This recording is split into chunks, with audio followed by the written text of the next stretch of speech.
ನಿನ್ನ ಆಟಿಟ್ಯೂಡು, ನಿನ್ನ ಅಹಂಕಾರ ತೋರಿಸಲಿಕ್ಕೆ ಆಲಯ ಜಾಗ ಅಲ್ಲ. ನಿಂದೇನೇ ಇರಲಿ ಅದು ಲೋಕಾನುಸಾರವಾಗಿ ಹೋಗಿ ಅಲ್ಲೇ ನೀನು ಖರ್ಚು ಮಾಡ್ಕೋ, ಅಲ್ಲೇ ನೀನು ಆ ರೀತಿ ಮಾತನಾಡು.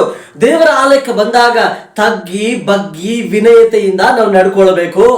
ದೇವರ ಆಲಯ ಗಲಾಟೆಗೆ ಕಾರಣವಲ್ಲ, ದೇವರ ಆಲಯ ಕುತಂತ್ರಗಳ ಕಾರಣವಲ್ಲ, ದೇವರ ಆಲಯ ನಾನ್ಸೆನ್ಸ್ಗೆ ಕಾರಣ ಅಲ್ಲ ರೀ.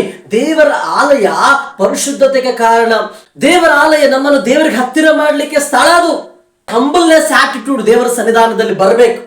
ಈ ಹಿರಿಮೆಗಳು, ಈ ಸ್ಟೇಟಸ್ಗಳು, ಅಹಂ ಅನ್ನುವಂಥ ವಿಚಾರಗಳು ಆಲಯದಲ್ಲಿ ನಾನು ಬಂದಾಗ ಕಟ್ ಮಾಡ್ಕೊಂಡ್ಬಿಡ್ಬೇಕು.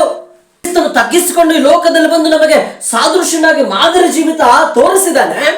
ನಾನು ನೀನು ನಂದು ನಾನೇ ನಂದೇ ಅನ್ನುವಂಥ ಯೋಚನೆಗಳಿಂದ ಆಲಯದಲ್ಲಿ ಬಂದ್ರೆ ನಮ್ಮ ಆತ್ಮಿಕವಾದ ಜೀವಿತ ಮುಂದೆ ಇಲ್ಲ ಅಂತ ಅರ್ಥ. ಯಾವತ್ತೂ ಕೂಡ ತಗ್ಗಿಸಿಕೊಳ್ಳುವಂತ ಲೆಕ್ಕದಿಂದ ಸ್ಟಾರ್ಟ್ ಆಗಬೇಕು ಸ್ಪಿರಿಚುವಾಲಿಟಿ ಅನ್ನುವಂಥದ್ದು. ಹಾಗಿರುವಾಗ ನೀನು ಯಾರು ಅಂತ ಅಂದ್ಕೊಂಡು ಆಲಯಕ್ಕೆ ಬರಬೇಡ. ನಾನೆಷ್ಟು ಅಲ್ಪವಾದವನು, ಅದರ ದೇವರ ಅವಕಾಶ ಕೊಟ್ಟನಲ್ಲ ಅಂತ ಆಲೋಚನೆಯಿಂದ ಆಲಯಕ್ಕೆ ಬಾ. ನಾನು ಸಮಥಿಂಗ್ ಅನ್ನೋದು ಬಿಟ್ಟಾಕ್ಬಿಡೋಣ, ನನಗೇನೋ ಇದೆ ಅನ್ನುವಂಥ ಆಲೋಚನೆ ಬಿಟ್ಟಾಕ್ಬಿಡೋಣ. ದೇವರು ಒಂದು ಕ್ಷಣದಲ್ಲಿ ಸ್ಥಿತಿಗಳನ್ನು ಮಾರ್ಪಡಿಸಬಲ್ಲನು.